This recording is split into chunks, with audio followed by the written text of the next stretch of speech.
Nagbabalik ang PTV Balita Ngayon. Pinangunahan ngayong araw ni Pangulong Ferdinand R. Marcos Jr. ang pamamahagi ng iba't ibang ayuda sa libu-libong magsasaka at mangingisda sa Zamboanga City. Ayon sa Pangulo, patuloy ang pagsisikap ng pamahalaan upang matugunan ang pangangailangan ng mga naapektuhan ng tagtuyot.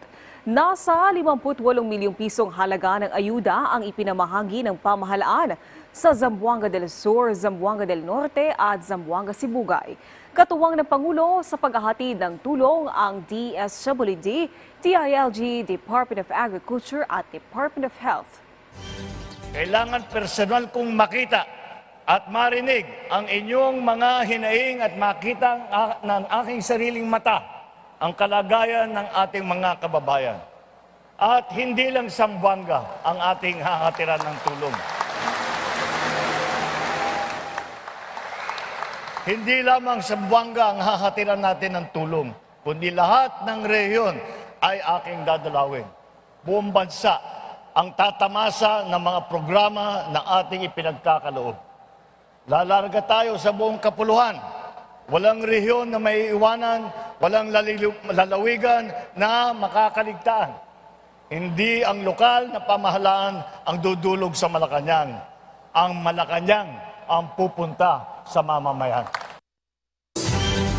Sa ibang balita, nagbabala si MMDA Acting Chair Don Artes sa mga tauhan ng ahensya na lumalabag sa batas trapiko.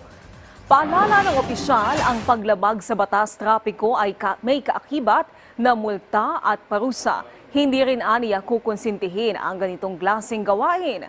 Kamakailan isang MMDA personnel ang tumakas at nakipaghabulan pa sa mga taga-DOTR SAIC matapos dumaan sa EDSA busway.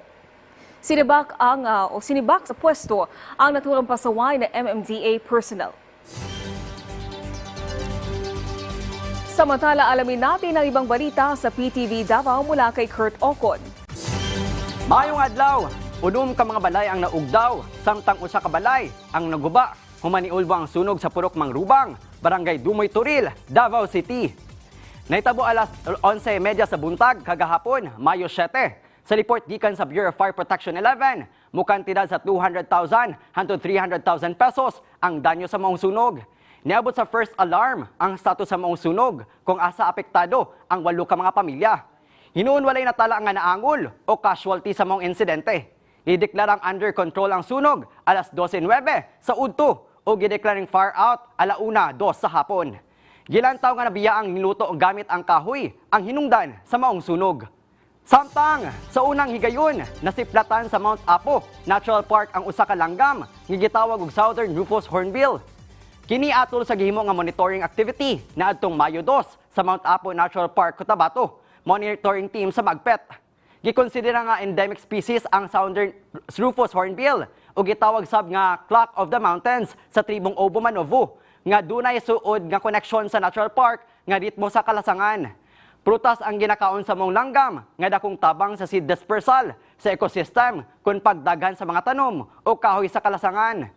Nakalista sab ang Rufous Hornbill is a vulnerable species sa International Union for Conservation of Nature Red List of Threatened Species o hugot nga ginabawal ang illegal nga pagdakop kanila. Ugmo kato mga nagunang balita dinhi sa PTV Davao. Ako si Kurt Ocon para sa Pambansang TV sa Bagong Pilipinas.